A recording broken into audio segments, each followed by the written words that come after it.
Elsewhere, Gandalf meets Radagast at the tombs in the High Fells, and together they discover that an old enemy is at work. To investigate this evil, he and Radagast head south for Dol Guldur. Back at Lake Town, Bard manages to smuggle the dwarves past the guards and into his own house. That night, Balin tells an old tale of when Smaug first came to Erebor and was injured by a fabled black arrow shot from a huge dwarven weapon.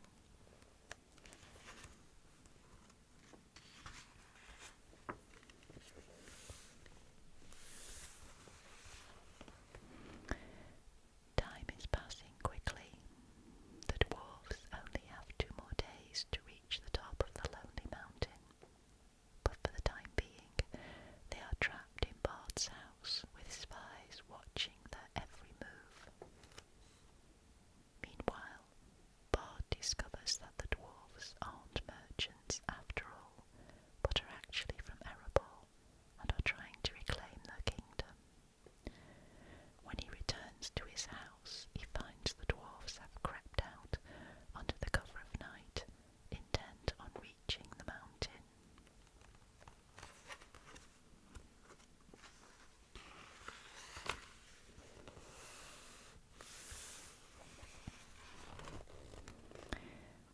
The dwarves are about to escape Lake Town when they are captured by the town's guard. They are dragged to the town square as prisoners and presented to the master of Lake Town, the man who controls the city and its people. Thorin convinces the master to let them go in return for a share of Smaug's treasure.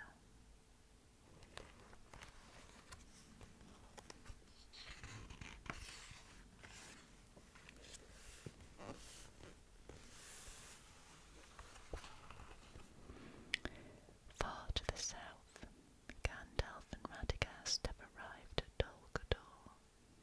Giving his friend a message to take back, Gandalf makes Radagast promise not to follow him and goes into the ruins alone.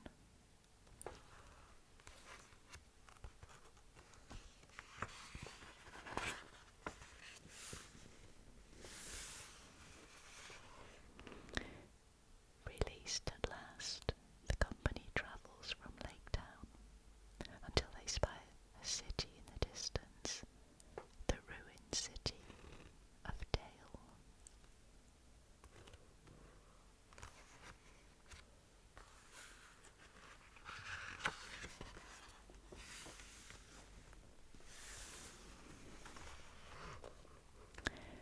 Bilbo and the dwarves are desperate to find the special door that will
as he scrambled